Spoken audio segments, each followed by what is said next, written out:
Hello members, Todd Bone here. Welcome to another edition of Turf Talk. I'm here to give you a course summer update as we haven't been with you for a while, so I wanted to bring you up to speed on what's going on in the agronomy department. As you can see, I'm standing here on Geronimo. We opened Geronimo for play on Monday of this week. You know, we haven't had the storms and the humidity that we normally have had leading up to our opening, so the Bermuda grass has been a little slower coming in, but our conditions are really good on Geronimo. We have a few thin areas. As you'll play out there, you'll see a few thin areas around. Those areas will continue to improve over the next week, week and a half as this humidity rises. We've seen a big change in the last week and a half, so we're confident that that will become a non-issue here very, very shortly. I appreciate everyone's patience with that. With the opening of Geronimo, we then shut down Apache and Terracawa for the summer. We have reached the time of the year during the summer where the heat and the humidity is really starting to take its toll on these golf courses, and having a member play out there on them could damage them and set them back coming out of, opening up back in the fall. So we got the play off of them, and now we got the play centrally focused on Cochise, Geronimo, and Outlaw.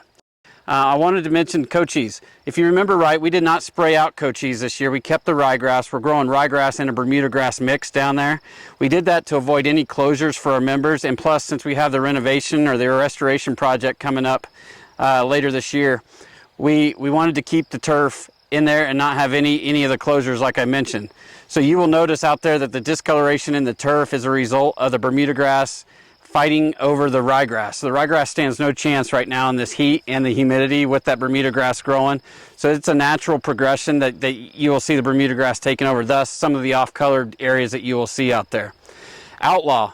So I mentioned Outlaw just a little bit ago. We've had terrific transition up there. If you remember, we did not overseed that golf course this year, so the summer transition is a lot faster than it is down here at Geronimo. We've been able to clean up some areas of weeds and spray out some areas, and the Bermuda grass is doing really, really well.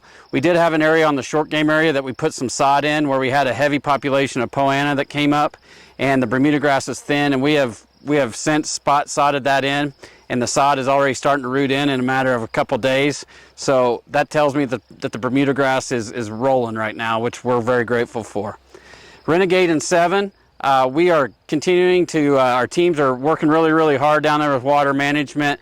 We've done a few drainage projects in some area where water stands because that ryegrass does not like water standing in it and or on it. And so we've been doing a lot of really important drainage work, and our team's been really focused on just keeping the golf course hydrated as much as we can and keeping it in as good a shape as we can continuing into this heat. So just wanted to give you a brief update. We appreciate your comments, and thank you for your time, and I look forward to seeing you all around the mountain.